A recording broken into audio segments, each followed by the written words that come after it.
Cancer പോലത്തെ മാരകമായ രോഗം നിങ്ങൾക്ക് ക്യാൻസർ ഇല്ല എന്ന് കൊണ്ട് പറയാണ്.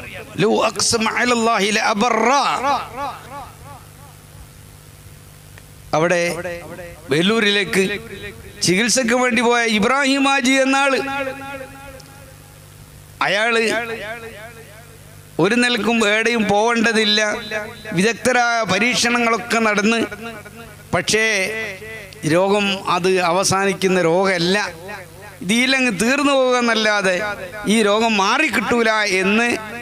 പ്രഗത്ഭരായ ഡോക്ടർമാര് തീരുമാനിച്ചൊരു സംഭവമാണ് ഇബ്രാഹിം ഹാജിൻ്റെ കുടുംബം. പക്ഷേ ഹാജിയർക്ക് ഒന്നും കൂടി വിദഗ്ധമായ പരീക്ഷണം നടത്തിയാൽ, ചികിത്സ നടത്തിയാൽ ഇത് മാറുമെന്നൊരു ചിന്ത വന്നപ്പോൾ മക്കൾ അത് നോക്കാതെ നിന്നാൽ ഉപ്പാക്കൊരു വിഷമം വേണ്ട, ഡോക്ടർമാർ അങ്ങനെയൊക്കെ പറഞ്ഞിട്ടുണ്ടെങ്കിൽ നമ്മൾ വെല്ലൂർ